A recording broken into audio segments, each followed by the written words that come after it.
en el capítulo número 1. Sí, capítulo número 1. Sí, para que se ubique, está luego de los libros de Esdras y Nehemías. Ahí tendremos el libro de Esther. Está Samuel, Reyes, Crónicas, Esdras, Nehemías, y ahí viene el libro de Esther. ¿Lo tiene?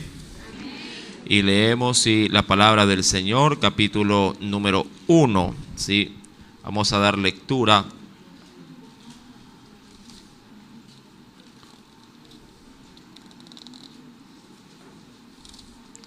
Verso 1, al versículo número 4. Y leemos la palabra del Señor en el nombre del Padre, del Hijo y del Espíritu Santo. Aconteció en los días de Asuero, el Asuero que reinó desde la India hasta Etiopía, sobre 127 provincias, que en aquellos días, cuando fue afirmado el rey Asuero sobre el trono de su reino, el cual estaba en Susa, capital del reino, en el tercer año de su reinado, hizo banquete a todos sus príncipes y cortesanos, teniendo delante de él a los más poderosos de Persia y de Media, gobernadores y príncipes de provincias, para mostrar él las riquezas de la gloria de su reino, el brillo y la magnificencia de su poder, por muchos días, 180 días. Amén. Hasta allí la lectura de la palabra. Vamos, por favor, a inclinar nuestro rostro y vamos a hacer una breve oración.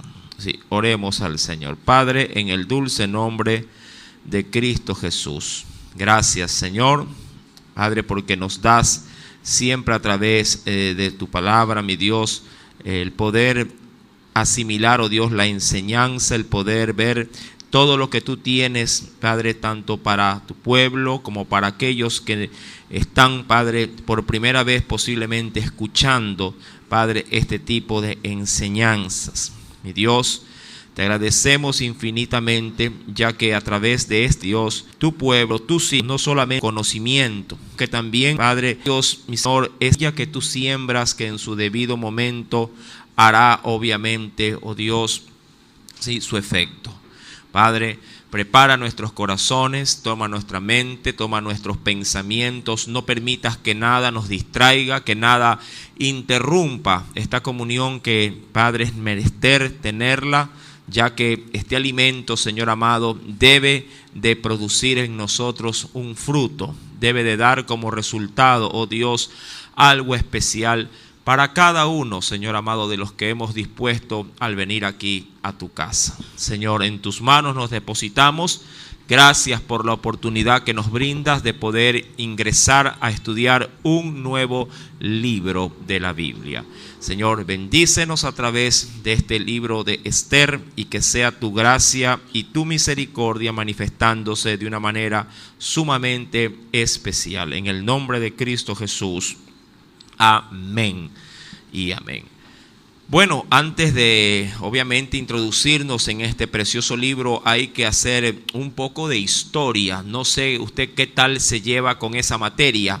Sí, la materia de historia general. Sí, es importante siempre considerar a través de los eventos bíblicos que ésta se ha desarrollado en la historia del hombre, en la historia de la humanidad, sí, del hombre. Y estos acontecimientos pueden ser que no tengan mucho o poco o nada, ¿sí?, de lo que estaría pasando necesariamente el pueblo de Israel, que es donde se concentra la Biblia para desarrollar todos los eventos y los sucesos propiamente, ¿sí?, de muchos personajes que de allí pues obviamente en Dios los tomamos para poder estudiar, ¿sí?, la voluntad de Dios para con ellos y para con nosotros. Cuando se habla del libro de Esther, básicamente nos vamos a concentrar, ¿sí?, en la historia de un imperio, ¿sí?, medo-persa, un imperio que surgió en la época propiamente de Babilonia, que ya comenzaba a gestarse, donde muchos monarcas o reyes comenzaron a tratar de adueñarse, sí, por sus conquistas del mundo entero. Muchos imperios se levantaron y usted creo que los conoce. Sí, hay quienes dicen que son destellos del imperio sirio o del imperio asirio. Sí, muchos imperios se han levantado a través de toda la historia. Desde los mismos inicios de la Biblia podríamos decir que Nimrod fue uno de aquellos allá estableciendo su capital en Babel. Fue uno de los más poderosos, dice la Biblia, de toda la tierra conocida, allá en el libro del Génesis. Luego de este se levantaría con el pasar de los tiempos, sí, se levantaría también el imperio egipcio, el cual tiene un régimen diríamos, de gobernabilidad de más de 1000 años. Sí, luego de esto se levantarían también, mis queridos hermanos, sí, ya queriendo avanzar un poco más en la historia, se levantaría Grecia, se levantaría Babilonia, se levantaría el imperio medo-persa, sí, y todo esto, mi amado, sí, bajo la tutela de muchos hombres que tuvieron como, diríamos, desafío personal, no solamente contentarse con el poder gobernar una nación, sino que quisieron gobernar el mundo entero. Siempre la ambición por querer obtener algo más de lo que uno posiblemente ya tiene es algo innato en el corazón de la gente. Es algo que posiblemente tanto usted como yo o como cualquier otra persona con razonamiento, diríamos, básico, desea siempre progresar, desea aspirar a algo mejor. A través de la historia muchos imperios, insisto, se levantaron, y el imperio en el cual hoy nos vamos a concentrar es el imperio, como le venía diciendo, medo-persa. Los persas eran conocidos como hombres fieros, hombres de guerra, hombres sanguinarios en más de una oportunidad a la hora de justamente darle seguimiento a sus enemigos. Los persas utilizaban muchas técnicas de tortura para poder manifestar así el temor sobre los conquistados y dejar precedentes para otras naciones para que éstas no, digamos así, no se opongan ante el advenimiento de sus ejércitos a las ciudades, para que tengan una posiblemente fácil rendición. Pero muchos hombres no querían perder en ese sentido, sus gobiernos y su territorio. Y de allí las batallas siempre fueron motivos, aún en la actualidad, han sido motivos de muchas películas por parte de Hollywood, ¿sí? En el cual básicamente cuando usted ve películas, sobre todo en cuanto a batallas, a través de la historia, mucha gente se concentra en llevarlas al cine, ¿sí?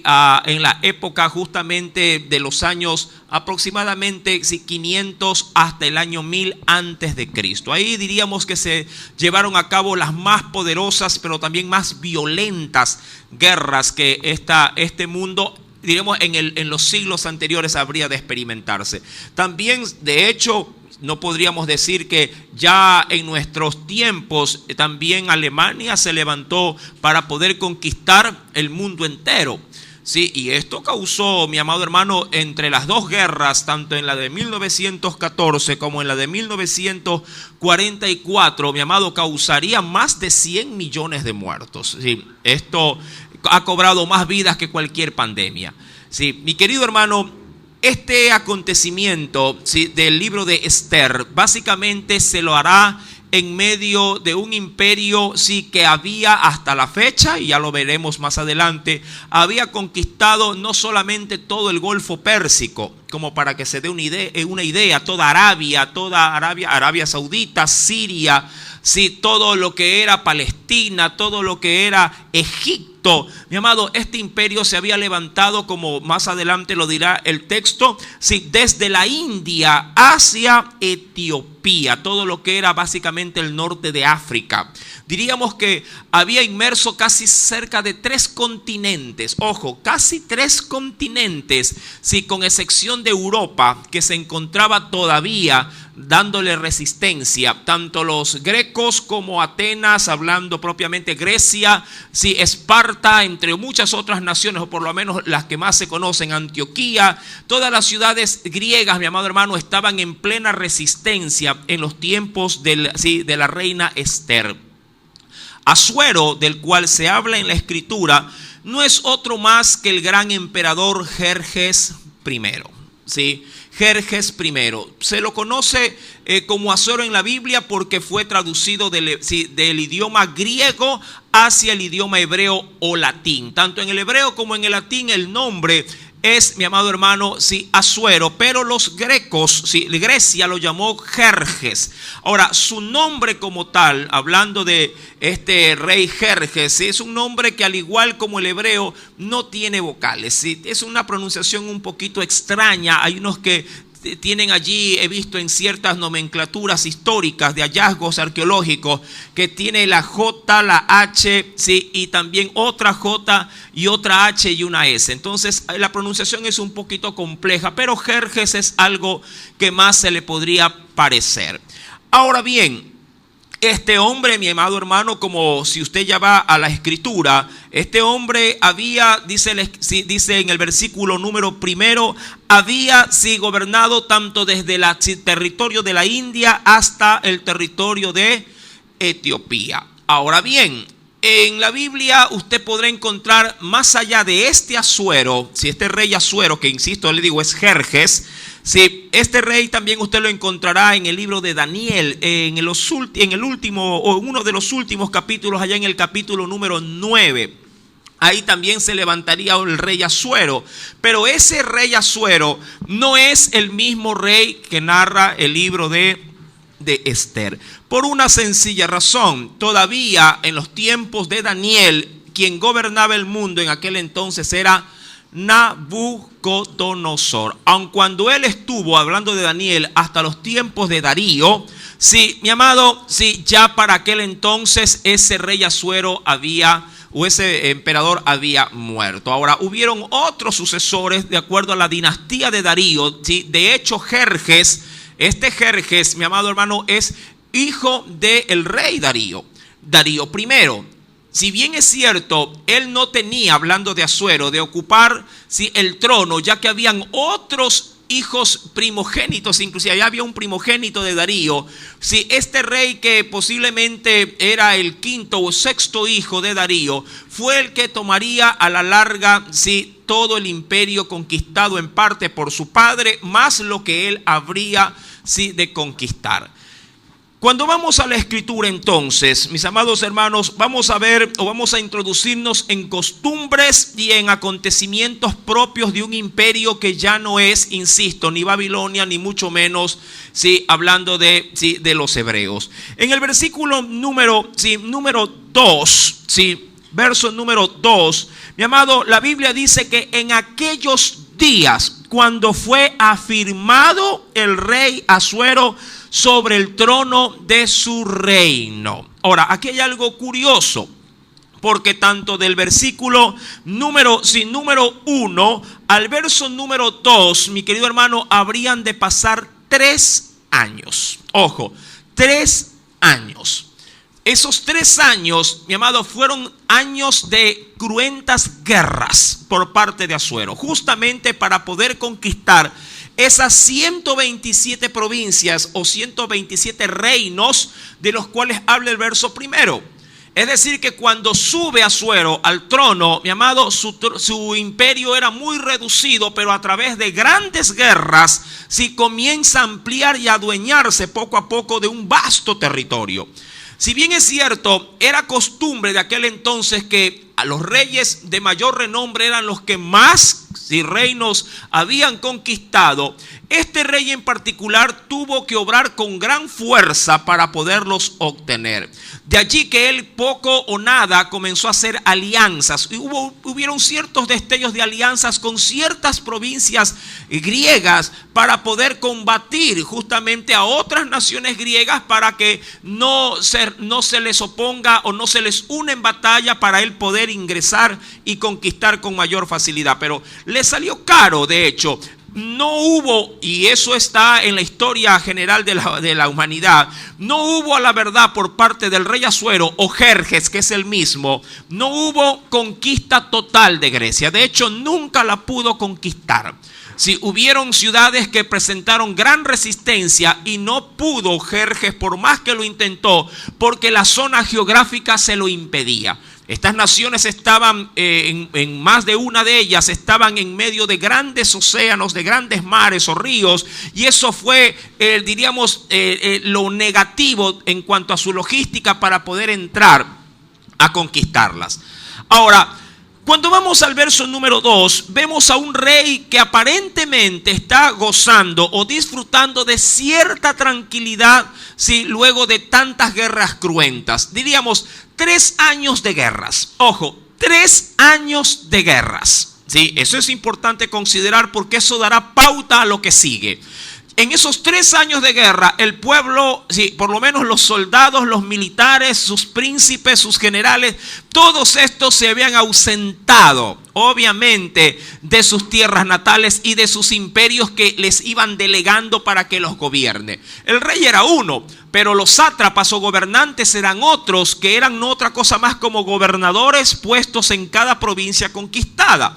Pero al tener tantos años de guerra, sí, llegó a estimar el rey de que era necesario dar un aliciente a todo ese pueblo, darle algún tipo de refrigerio o descanso para que pudiesen ver que también, así como habían puesto sus vidas en riesgo para el imperio o para la gloria de todo ese reinado, también él tenía que ser recíproco. Ahora, la escritura sí nos narra en el versículo número 2 que para aquel entonces la capital del imperio se había movido porque no necesariamente estaba en Susa. De hecho, hubieron otras ciudades que eran la capital del imperio, pero el rey las podía mover a voluntad. Ahora, cuando vamos al versículo número 3, allí comenzará justamente un gran festín que en el hebreo, cuando se habla acerca de convocar a todos para una fiesta, el término en hebreo allí es para beber básicamente, pero ya lo vamos a ver cuando lleguemos a ese texto en particular. Dice el verso número 3: en el tercer año de su reinado hizo Asuero, dice la Biblia, banquete. Sí, hizo banquete. El término banquete allí significa convocó a beber, ojo, a beber a todo el imperio. Hizo banquete a todos sus príncipes y cortesanos, teniendo delante de él a los más poderosos de Persia y de Media, es decir, un reinado unificado. Más adelante, gobernadores y príncipes de provincias. Y lo hizo solamente para esta sencilla razón: para mostrar él las riquezas de la gloria de su reino. Ahora recuerde esto: ¿cuántos imperios o gobiernos había tumbado? 127 reinados. Sí, estaban ahora a su servicio. Usted sabe los despojos que debió haber sacado de 127 naciones de aquel entonces. Toda esa riqueza, toda esa gloria fue trasladada a Susa. De hecho, históricamente, el palacio, solamente el palacio de Asuero o de Jerjes, y recuerde que es el mismo personaje, mi amado, medía aproximadamente 300 metros cuadrados, es decir, 3 cuadras, sí, de distancia, solo para su palacio. Mi amado, sus columnas sus capiteles en cuanto al templo que él había erguido, mi amado, eran de oro puro. Sí, él tenía en esas 300 metros cuadrados escenarios de batallas pintados con óleos de oro. Sí, todo lo que era piedras preciosas, todos los más exquisitos manjares estaba a la disposición dentro de ese palacio. De hecho, se ha descubierto a través de descubrimientos arqueológicos, mi amado hermano, que el trono de este hombre tenía en su frontera de su silla, de su gran trono, tenía 2 toros, ¿sí?, de marfil, ¿sí?, y revestidos con oro. Sí, esto, mi amado hermano, era la exuberancia del más grande imperio que se había levantado, sí, para aquella época. Así como Nabucodonosor también se vistió de gloria, mi amado, más gloria hubo en el imperio medo-persa. Mucha más gloria, porque la conquista era por encima de los estándares que hasta ese entonces se habían conocido. Insisto, en su debido momento cada nación experimentó un gran acrecento en cuanto a sus riquezas y su grandeza.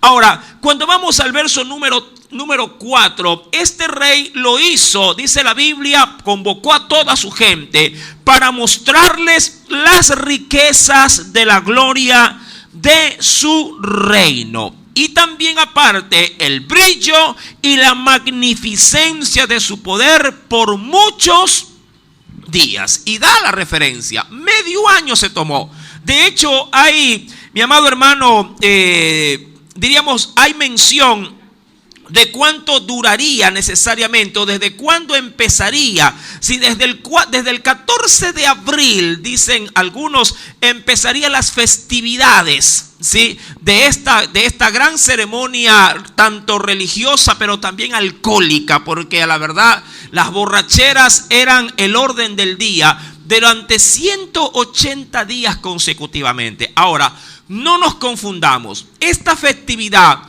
si bien es cierto, duró medio año, ¿sí?, se preguntarán muchos, pero ¿cómo se puede sostener tanto bacanal, tanto disfrute, tanto deleite durante tanto tiempo? Bueno, primer punto, había dinero para hacerlo. Sí, había dinero para hacerlo. Yo he escuchado por allí, no aquí, en otros lados, que hay esposas sobre todo que son las que más se quejan, que dicen, ese hombre ya lleva tomando 7 días. Y la pregunta es, ¿y tiene plata? No, si es chiro, pero no sé qué hace. 7 días tomando. Un solo individuo. Ahora imagínese ese mismo individuo siendo, ¿sí?, el rey de 127 imperios. Usted dirá, no, con 7 días, 7 años tomará. No solo 7 días. Ahora, usted debe de entender algo también que no puedo pasar por alto.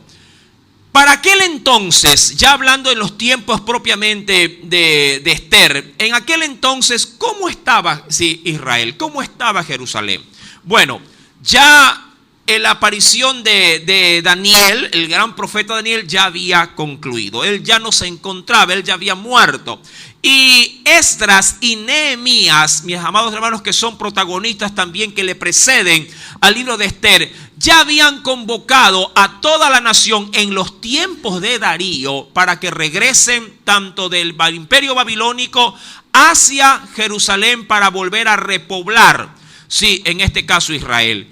Y es decir, ya se había dado el decreto real de que los judíos que permanecieran en estas provincias tenían carta abierta, el pasaporte se había sellado y el visado estaba abierto. Dijeron, regresen todos los que querían regresar. El templo ya se encontraba, diríamos así, erguido, y muchos, no todos, pero muchos que sintieron o pusieron en su corazón el volver a Jerusalén habían vuelto.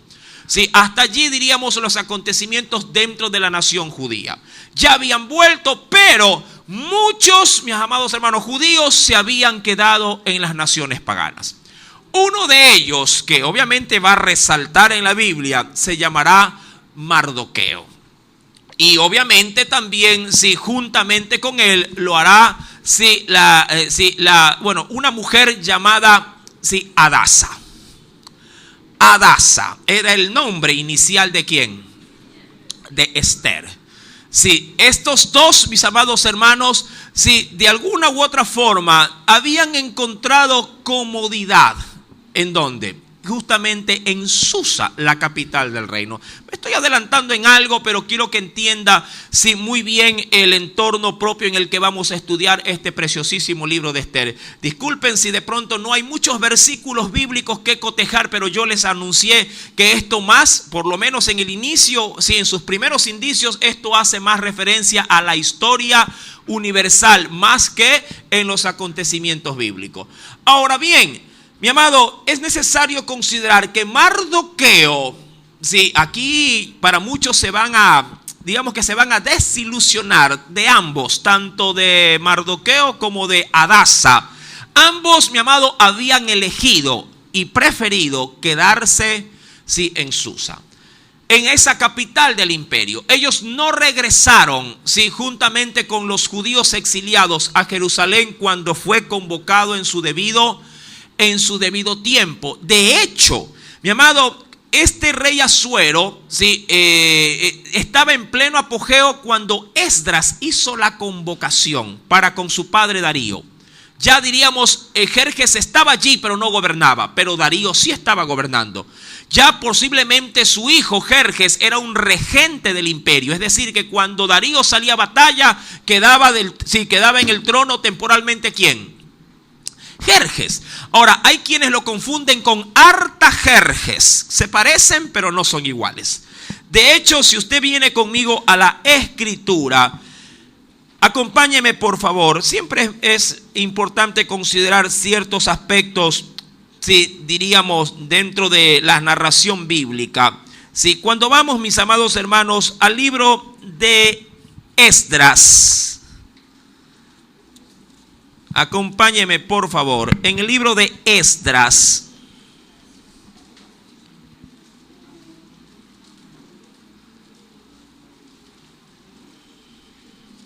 En el capítulo número 4. Capítulo número 4. ¿Lo tiene? Esdras capítulo 4, voy a dar una referencia más que histórica, con respecto a lo que se está dando la pauta en Esther. Dice el Señor en el verso 4 también, Esdras capítulo 4, verso 4. Dice el Señor, pero el pueblo de la tierra, ¿lo tiene ya? Está más atrás de Esther, mire que le dije que estaba Nehemías y allí Esdras, a continuación. Dice, pero el pueblo de la tierra intimidó al pueblo de Judá y lo atemorizó para que no edificara, hablando del templo. Sobornaron además contra ellos a los consejeros para frustrar sus propósitos. Ojo, y aquí están los tiempos, con respecto a los muchos emperadores que se levantaron en el imperio medo-persa. Dice aquí, todo el tiempo, y nombrará en este orden. Primero, ¿quién? Ciro, rey de Persia. Ahí hubo un detenimiento de la obra porque se levantaron y dieron quejas como que si Jerusalén se quería sublevar.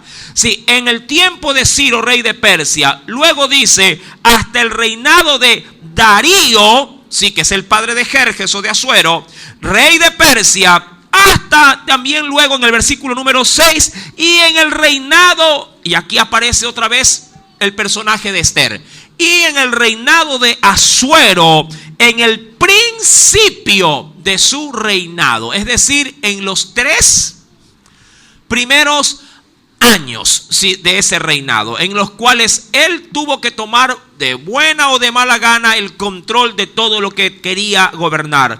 Y en el reinado de Asuero, en el principio de su reinado, escribieron acusaciones contra los habitantes de Judá y de Jerusalén. Es decir, que ya el exilio ahora, tanto de los ciudadanos judíos de las que habitaban en Babilonia y en las otras provincias de los persas, para que vengan o regresen a Jerusalén, ya se había llevado a cabo.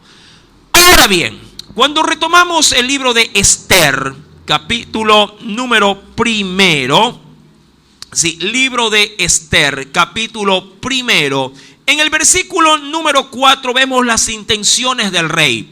Dar un poderoso y magnífico banquete durante 180 días. Ahora, aquí hay que, diríamos, desmenuzar algo para poderlo discernir. Si Asuero convocaba a todos los más altos, diríamos así, personajes de poder de todo ese imperio, entonces, ¿quién gobernaba esos imperios? Porque tenía ¿cuántas provincias a su poder? 127. Dirá cualquiera, sí, dejaban a otros para que gobernasen. Bueno, sí. Pero hay otro recurso histórico, hablando de muchos historiadores. Herodoto es uno de ellos, así como Flavio Josefo. Herodoto dice que esta fiesta fue una fiesta paulatina. Es decir, fue una fiesta que empezó y conforme se extendían las invitaciones, llegaban, diríamos así, comarcas o comunidades de unos imperios, llegaban, se los atendía, se los celebraba, se los despedía y luego se recibían a otros. Y de esa misma forma se lo hacía hasta haberse cumplido los 180 días de celebración. ¿Sí? Y al final de esos 180 días se convocaría una fiesta especial para solamente los, digamos así, los sátrapas de cada una de las provincias. Una fiesta final, como para solamente poner en orden y poder tratar asuntos militares, sí, para seguir dentro de la conquista de todo el imperio ahora europeo, que todavía no había sido podido ser conquistado. Ahora, todas esas festividades, obviamente el rey sí participó de todas ellas. Eran a la verdad banquetes y orgías de por medio, donde la comida, la bebida y las mujeres no faltarían. ¿Sí? Diríamos, eso es lo que posiblemente todo hombre, ¿sí? Hablando de no solamente del hombre en cuanto a su género masculino, sino que todo ser humano desearía disfrutar de la holgura, de la gloria y de todas las ventajas y comodidades que este mundo podría llegarle a brindar. Este rey las tenía al alcance de su mano.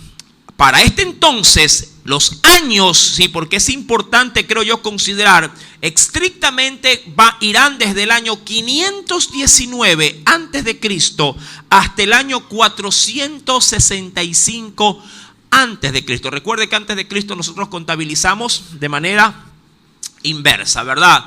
Sí, mientras vamos como de mayor a menor. Así que el promedio, como para que se dé una idea, estaríamos hablando de que esto ocurre en el año aproximadamente 450 antes de Cristo. Sí, estaríamos ya casi al final de ese oscurantismo que la Biblia nos dará a conocer desde el libro de Malaquías hasta la aparición del Mesías, sí, allá en el Evangelio de Mateo.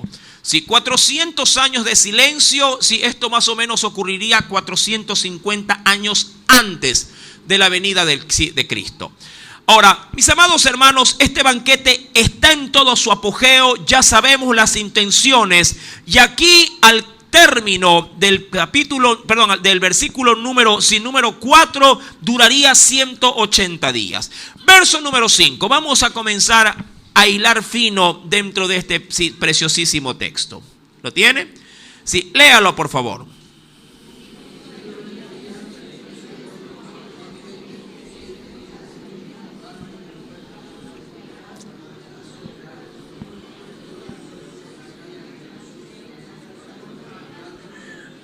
Este último banquete, como lo dice la Escritura, fue un banquete exclusivo. Luego de los 180 días de haber recibido a todo el mundo de su imperio, por así decirlo, mi amado, se concentrará solamente para dar convite ¿a quiénes?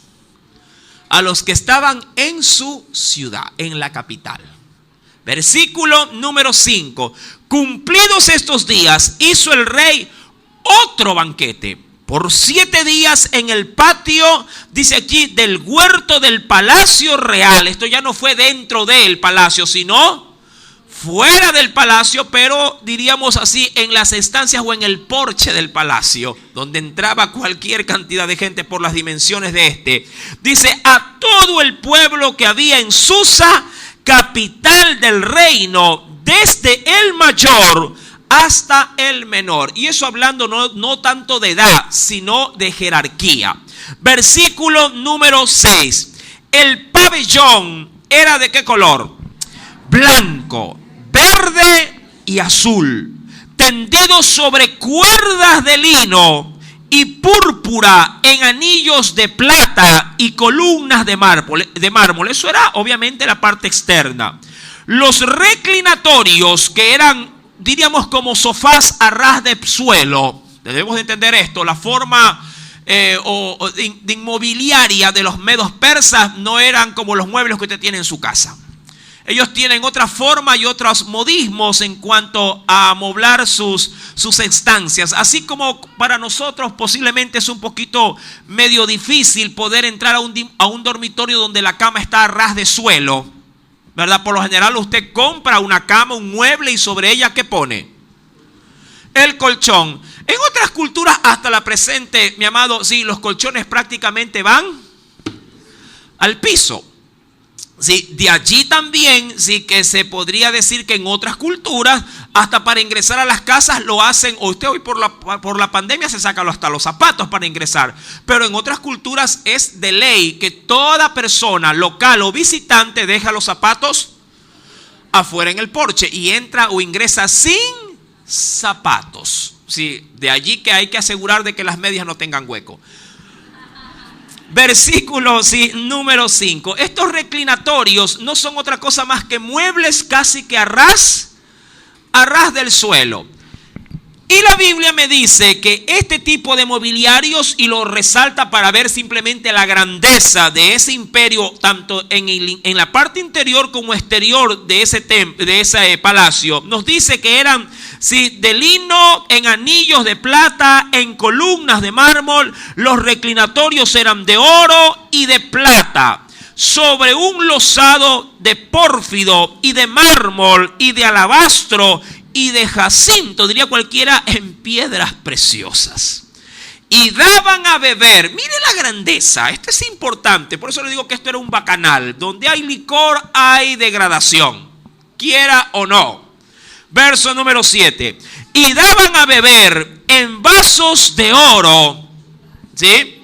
Y vasos diferentes unos de otros. Es decir, había tanto lujo que un vaso no se parecía a otro, simplemente para destacar que la grandeza del imperio.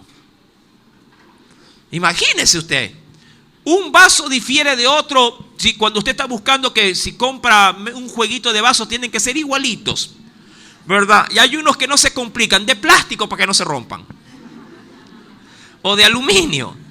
Sí, pero este hombre se dio el gusto, se dio el detalle de, sí, obviamente tenía, insisto, toda la grandeza y la gloria de otros 127 imperios que él había conquistado, y todas las riquezas tenían un solo lugar de estancia, Susa.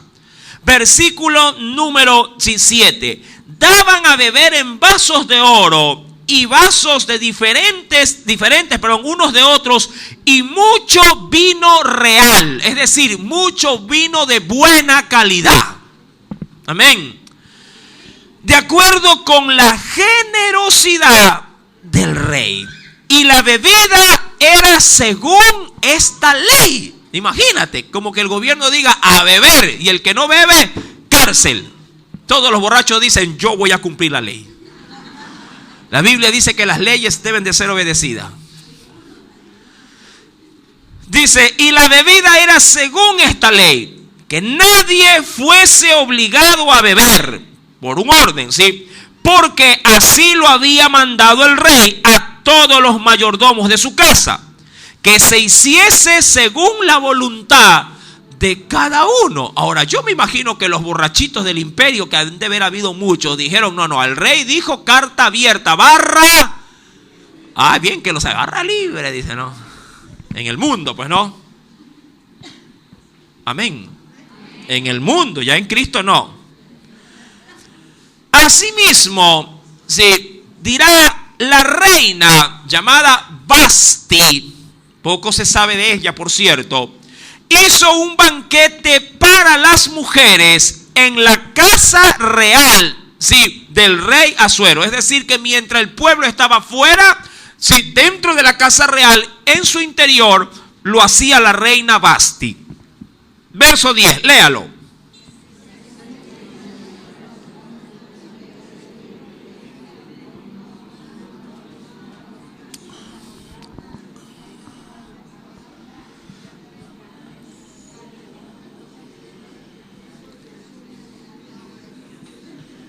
¿Qué dijo? Verso 11. Que trajesen a la reina Vasti a la presencia del rey con la corona para mostrar a los pueblos y a los príncipes su belleza, porque la Biblia dice que era hermosa. Ahora, aquí me detengo y tengo que topar dos cosas de primer orden. La primera, mi amado hermano, creo que es importantísimo poder considerar con respecto al exceso que hubo dentro de todas estas festividades.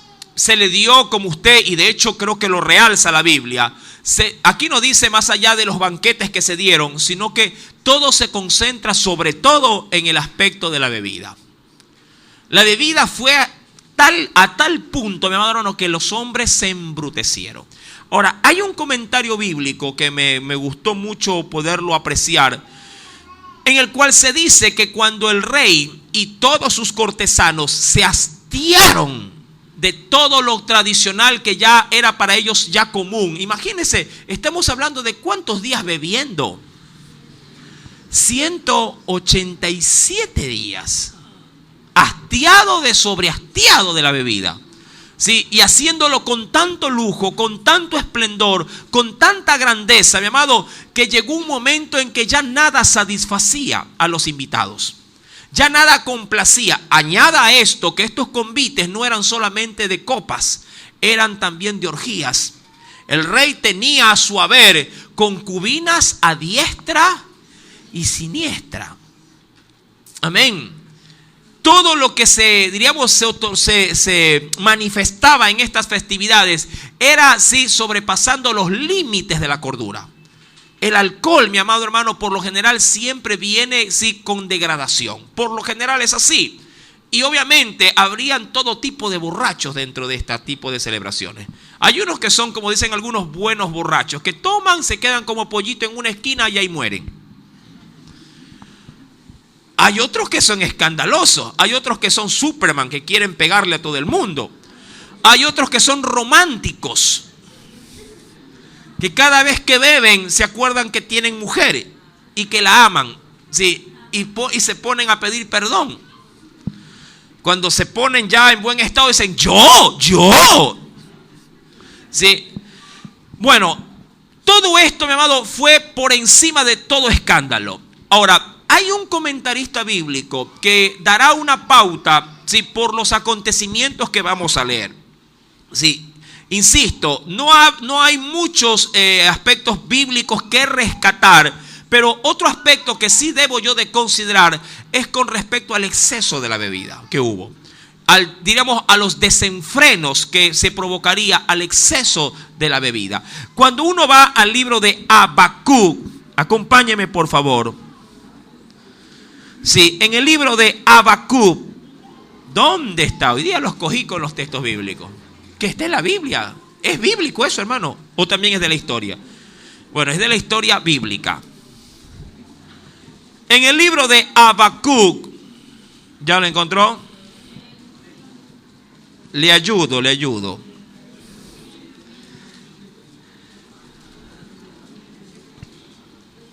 Libro de Habacuc. Usted lo encontrará ahí entre Génesis y Apocalipsis. Por ahí anda. Está cercano a Jonás. Es que no hay ni referencia cercana para que me puedan entender algunos. Sí. Después de Daniel viene Oseas, Joel, Amós, Abdías, Jonás, Miqueas, Nahum, Habacuc. 5 libros antes de que termine el Antiguo Testamento. Ahí ya creo que se ubica mejor. 5 libros antes de que termine. ¿Ya lo tiene? Habacuc. En el capítulo número 2.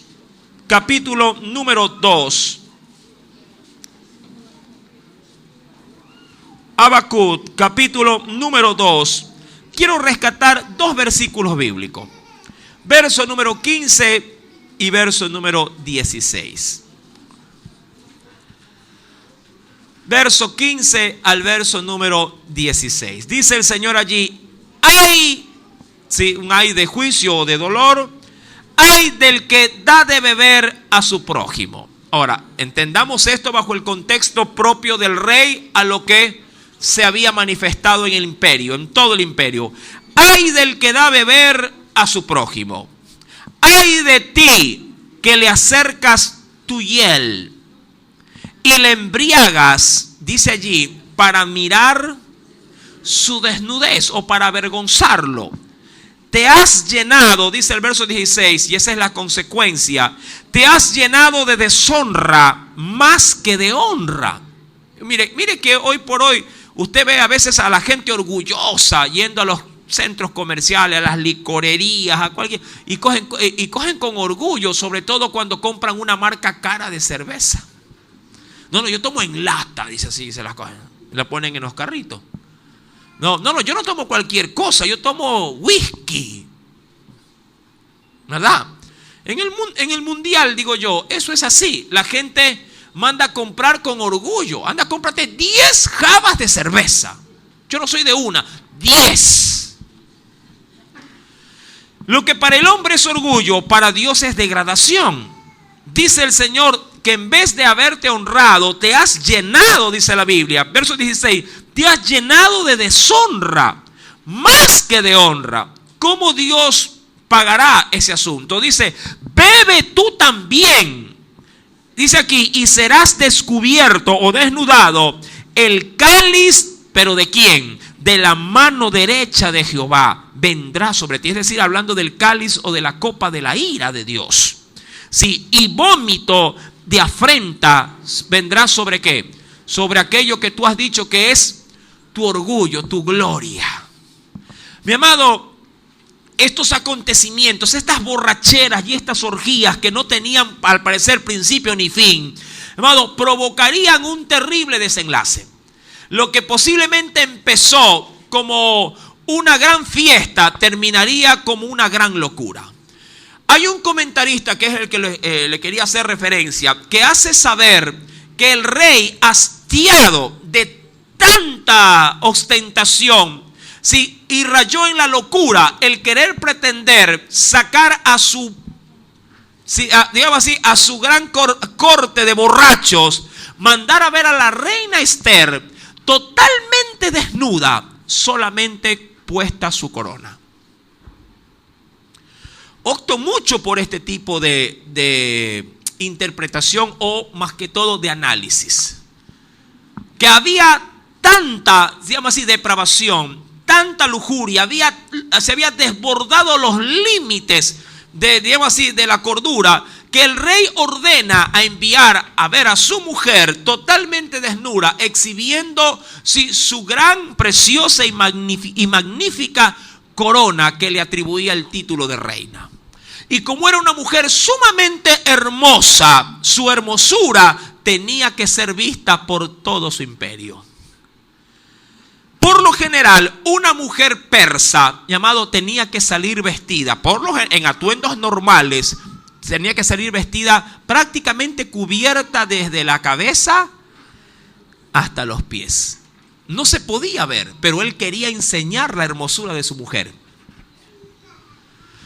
Por eso es que tenemos que enrumbarnos a las culturas, las prácticas propiamente sí, de su época, para poder entender qué es lo que pedía el rey y por qué la reina se negó a hacerlo. Si a usted su marido le manda a decir, mi amor, venga, hay invitado, salga un ratito, póngase su mejor vestido, póngase sus joyas, porque los maridos la tienen bien enjollada a sus esposas. No, hermano, a mí no me regalan joyas, ollas me regalan, ollas, no joyas. Aleluya. El marido le dice a su esposa, salga bien engalanada y bien enjollada, no va a traer con las joyas, pero sale por lo menos ahí con lo que le vende Jambal y esas cosas. Por lo menos diría cualquiera, qué bueno, mi marido me quiere sacar pecho conmigo. Yo creo que toda esposa en su sano juicio, en su sana razón, saldría. Pero lo que pedía el rey era una locura. De allí, obviamente, que la Biblia no entra tanto en detalle en este libro, pero, insisto, tiene muy buen, diríamos, indicio este historiador.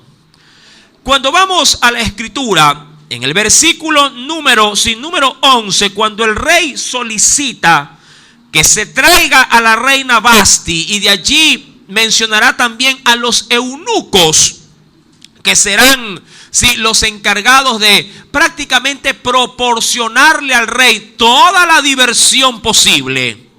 Porque esos eunucos, que eran principales dentro de la corte del rey, no solamente proporcionaban los antojos del rey, sino que eran los facilitadores de escoger a las más preciosas mujeres, de el harén que tenía, para que disfruten también los principales de esa festividad que se estaba llevando a cabo. Mi amado, allí entonces, versículo número 11, dice la Biblia que fue mandada a ver la reina Vasti a la presencia del rey con la corona regia, hablando de una corona que sobrepesaría por encima de las expectativas, para mostrar a los pueblos y a los príncipes su belleza, porque era hermosa. Dicen por allí algunos, quería mostrar su desnudez y su encanto. Ella, obviamente, no lo quiso hacer. Ahora, esto a mí sí me llama mucho la atención. Si bien es cierto, ser una reina es un puesto y un sitial de gran gloria, mi amado, no necesariamente el ser, diríamos así, la preferida del rey implicaba ser una mujer felizmente casada. Por lo menos no con estas condicionantes. Yo sé que muchos esposos le dicen a sus esposas: tú eres mi reina. ¿O no? ¿Se lo ha dicho alguna vez? ¿No se lo ha dicho? Ahora, si sus palabras van acompañadas con el respeto, la honra y la estimación que una mujer merece, bien por usted, favorecida. Dirá: sí, hermano, pero no tengo rey, tengo es un bufón aquí, pero bueno, algo es algo, de la corte es. Pero, mi amado, otra cosa es ser reina solo por etiqueta y ser totalmente desestimada en todo lo que ella pudo haber esperado o anhelado de un rey. De allí, y me voy a adelantar, que Mardoqueo y Hadasa, mi amado hermano, penosamente, aún me voy a ir en contra de muchos criterios, eran totalmente ajenos a las ordenanzas de Dios, y diríamos que su corazón estaba enganchado a las costumbres medo-persas.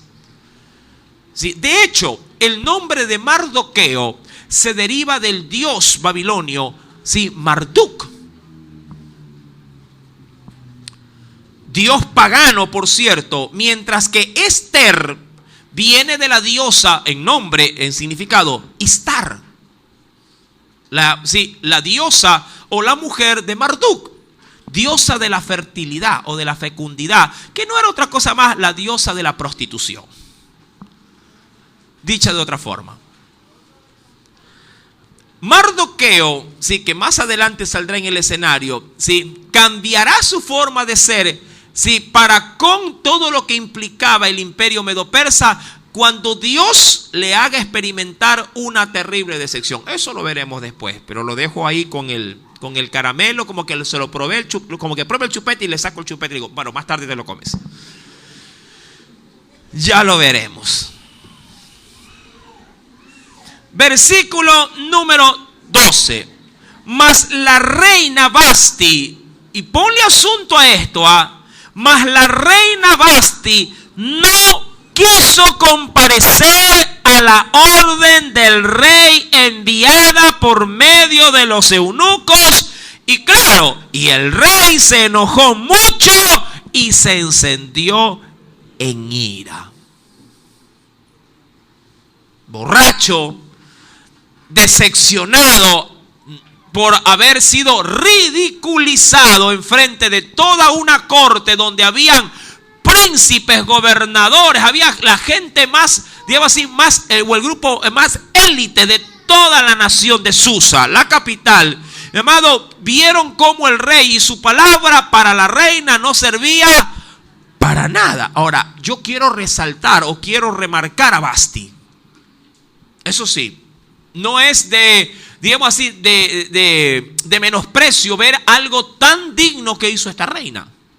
Cosa que, por cierto, sin querer ofender a nadie, mi amado, muchas veces mujeres cristianas no se dan a su lugar, tanto de casadas como solteras. Yo he mencionado en otras enseñanzas que en el caso ya del vínculo conyugal, la esposa es una ayuda y compañera para su esposo. Y el esposo, entre otras cosas, ojo, no es para ella su señor o su amo, ni su dueño. Toda mujer debe de entender, ¿sí?, que Dios la ha puesto en el matrimonio para ser un soporte a su marido. Pero el marido no se constituye en el dueño de su mujer. Es una relación, mi amado hermano, de mutua concesión. ¿Me entiende? Es una relación, el matrimonio es una relación de mutua concesión, donde dos vidas que antes se desconocían por completo, a través del vínculo del matrimonio se han unido para compartir entre ellos sus experiencias. Pero parece ser que a veces el matrimonio es un grillete, por lo menos para uno de los dos. Porque es válido también decirlo, que a la presente o en tiempos actuales, bueno, bíblicos también, hay mujeres que gobiernan a su marido. Y sus maridos son, disculpe la expresión, son cárgame las puertas. Dirán algunos, hermano, mandarina y a mucha honra. Amén, ahí está. Aleluya. Ahora, yo sé, ojo, esto no es ni machismo ni feminismo. Amén. Porque no estoy aquí para inclinar la balanza a ninguno de los dos lados. Esto es, mi amado hermano, de acuerdo a la Escritura, si esto es una verdad inamovible dentro de la Biblia, con respecto a cómo debe de ser una relación conyugal. Amén. Y la mujer, en este caso de Jerjes o de Asuero, que es el mismo personaje, hablando de Vasti, mi amado, se portó con una dignidad y una altura que aún hasta cierto punto ni Esther la demostraría. Y digo esto, vuelvo a meter el chupete en la boca. ¿A qué creyente se le pasaría por la mente dar a su hija a un rey que para poder saber si se va o no se va a casar con una mujer, primero tiene que meterla en la cama?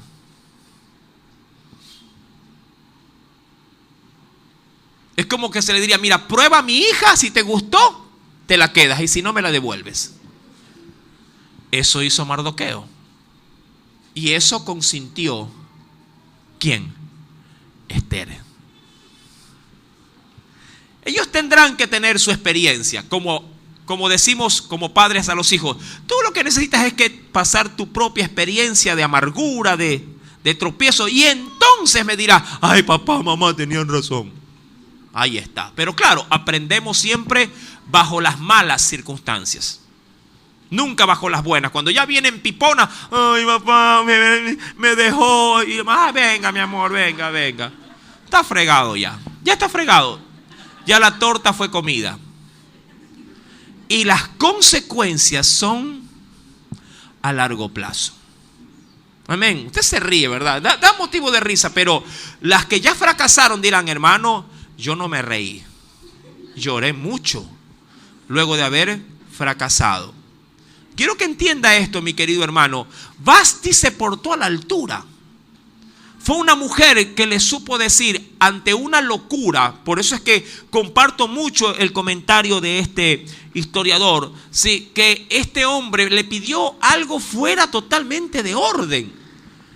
Que si bien es cierto, las ordenanzas de un rey sí deberían de prevalecer, mi amado, aún si lo que se le pedía sobrepasaba, diríamos, los parámetros propios de lo que una ley, hablando por así decirlo, diríamos, pasaría por encima de lo que era la moral. Mira que yo por ahí a veces escucho a esposos que suelen decir a las esposas, y cuando digo que los escucho no es que los estoy oyendo, sino que las esposas me dicen: pastor, mi marido me dijo que no venga. Y no vengo, pues, hermano. Digo, ¿pero qué es usted? Usted es su hija. No, yo soy su mujer, pero lo que pasa es que no quiero tener problemas. Yo digo, pero hermana, pero usted ya le dejó cocinado, sí, todo, yo le dejo tempranito, pero ¿por qué no? Es que me asusta cuando viene. O sea, le temen al marido y no le temen a Dios. Más pesa la voz del hombre que la voz, mi amado, de la palabra del Dios que le ha dicho. Sí, que Él, a la verdad, Él es nuestro verdadero esposo en el sentido propio, obviamente, de lo que aspiramos de Dios. Y viceversa. Hay esposos que también le temen a su mujer. No, hermano, ya me voy, pero ¿por qué se va? No, es que mi mujer es cosa seria. Usted no la conoce, hermano. Y yo le digo, y no la quisiera conocer tampoco, le digo. Pero esta mujer, mi amado, se paró en la cordura y le dijo no. Como cuando a veces hay esposas que sí le dicen a sus maridos inconversos: a mí esa bandada de borrachos que me has traído, ni me los pongas enfrente de la casa. Amén. Todos los hombres, nadie dijo amén hoy día. Solo las mujeres no me están. Sí, que por eso es que venían a Esther, dicen algunos. Mi amado, pero insisto, Esther al inicio no es lo que pinta. Mardoqueo tampoco. Mardoqueo está dispuesto a hacer todo por el imperio medo-persa. Pero cuando es mal pagado, entonces el hombre reacciona. Y claro, Dios permitió esa decepción, como para que pueda entender de que confianza solamente en Dios. Fuera de Él, nadie es confiable. Ni mujer, ni hijos, ni marido. Te soy muy honesto en esto. Mas la reina no quiso comparecer a la orden del rey. ¿Sí? Enviada por medio de los eunucos, y el rey se enojó mucho y se encendió en ira. Verso 13. Preguntó entonces el rey a los sabios que conocían los tiempos, porque así se acostumbraba el rey con todos los sabios de aquí, obviamente que sabían el derecho a hacerlo. Y estaban junto a él estos hombres: Carsena, Setar, Admata, Tarsis, Meres, Marsena y Memucán, 7 príncipes de Persia y de Media, que veían la cara del rey y se sentaban en los primeros puestos ¿de dónde? Del reino. A ellos el rey, mi amado, sí, consulta para poder saber qué hacer frente a este, para él, desafío de su mujer. Ahora, qué terrible, ¿ah? Qué terrible es poder ver, mi amado hermano, que ya si lo veo bajo el plano propiamente familiar, qué terrible es poder decir: hermano, yo no sé cómo lidiar cuando tengo problemas con mi mujer, o viceversa. Eso denota, mi amado, que existe una total incompatibilidad, sobre todo sí, de poder establecer a través del diálogo sí, una solución a los problemas. Yo entiendo, mi amado, sí, en muchas relaciones conyugales, que la comunicación es uno de los elementos más repetitivos que se tienen para poder establecer una ruptura de comunicación dentro del matrimonio. Mujeres que hablan y esposos que no oyen. Amén.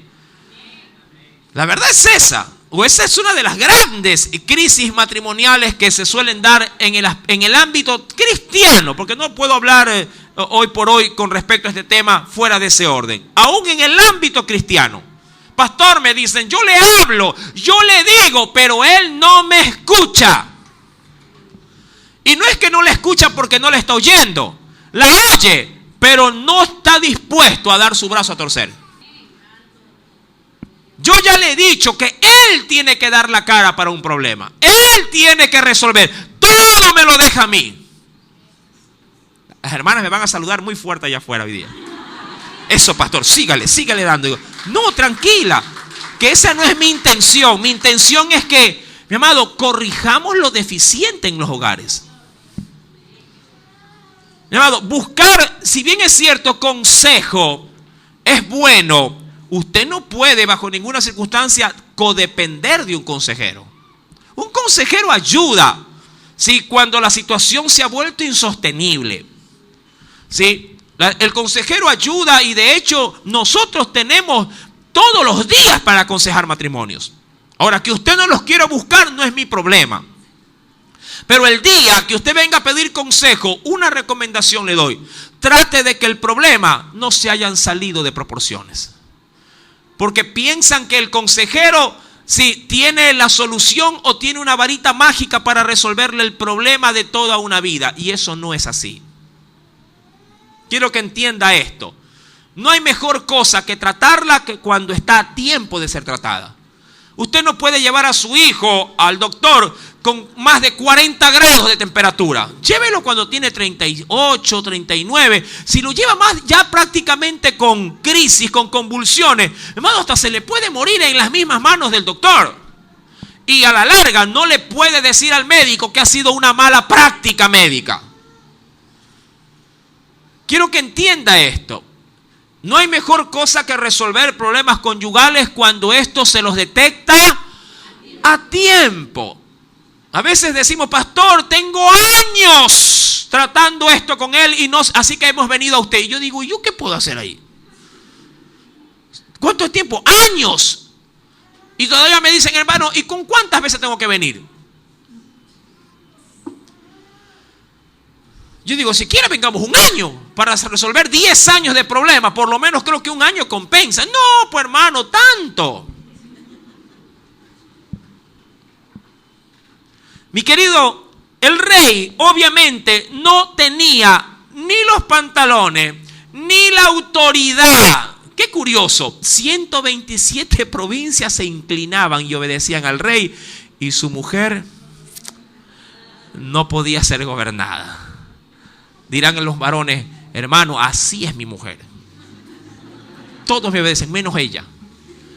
No hace lo que le digo. Y ella te podría decir, sí, si cada vez que me lo dices como una orden, jamás te voy a... Dímelo con cariño, con amor y hasta gratis te hago. Aleluya. Casi no hay muchos textos bíblicos, pero esto es la Biblia, pues, hermano. Y dice la escritura, y termino con esto, versículo número 15, y les preguntó qué se había de hacer con la reina Vasti según la ley, por cuanto no había cumplido la orden del rey Asuero enviada por medio de los eunucos. Verso 16, léalo por favor.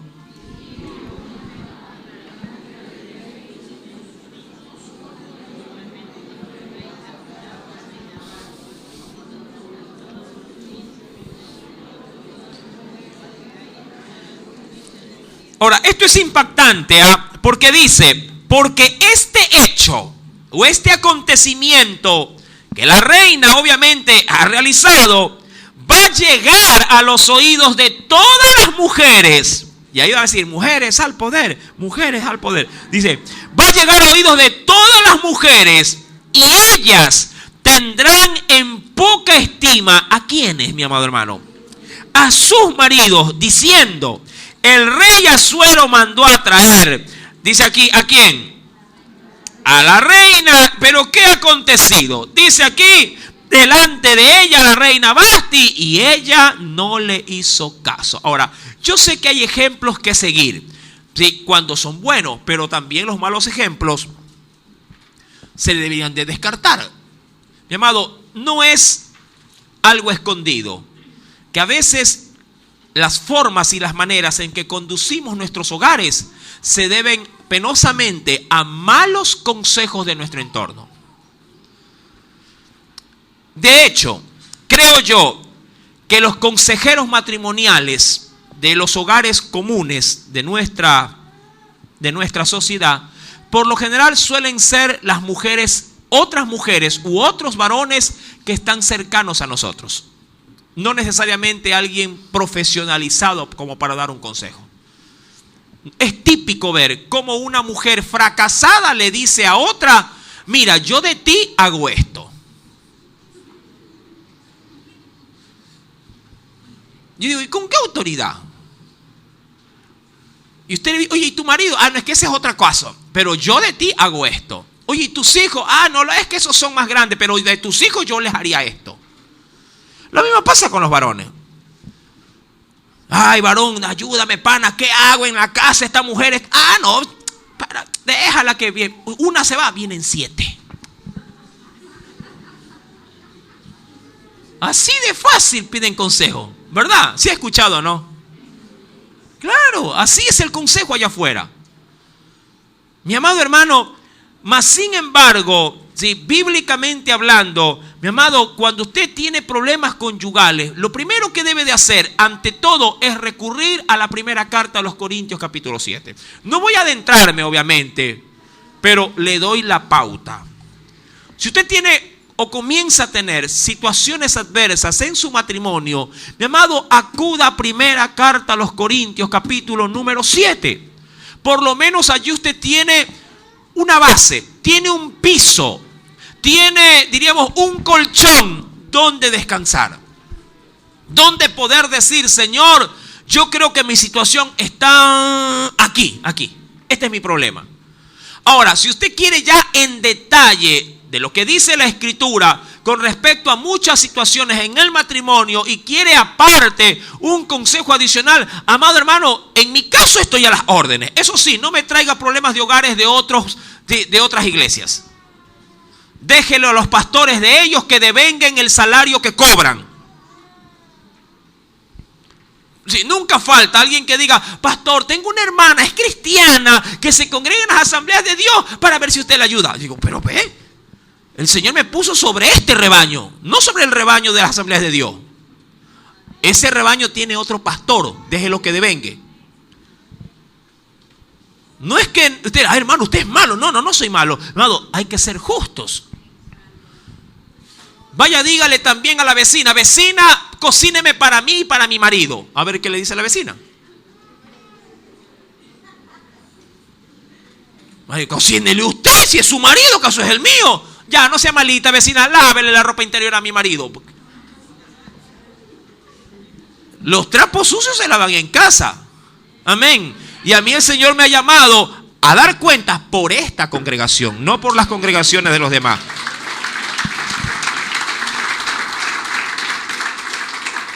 Y dice la Escritura, versículo 18 estoy, ¿no? Y entonces dirán esto las señoras de Persia y de Media, que oigan el hecho de la reina a todos los príncipes del rey, y habrá mucho menosprecio y enojo. Si parece bien al rey, salga un decreto real de vuestra majestad y se escribe entre las leyes de Persia y de Media, para que no sea quebrantado, que Vasti no venga más delante del rey Asuero, y el rey haga reina a otra que sea mejor que ella. ¿Cómo concluirá todo esto? El próximo día domingo lo sabremos, si así el Espíritu Santo nos lo permite. Hasta aquí el Señor sí nos ha podido hablar con su palabra. Inclinemos nuestro rostro y oremos. Padre celestial, te agradecemos de una manera muy especial el poder dar el día de hoy, Señor, el despegue de este libro. Un libro fascinante, lleno de muchas cosas que para nuestro contexto actual de vida son desconocidas. Mas sin embargo, todas y cada una de ellas, aun cuando tu nombre no se lo logra ver, tu presencia está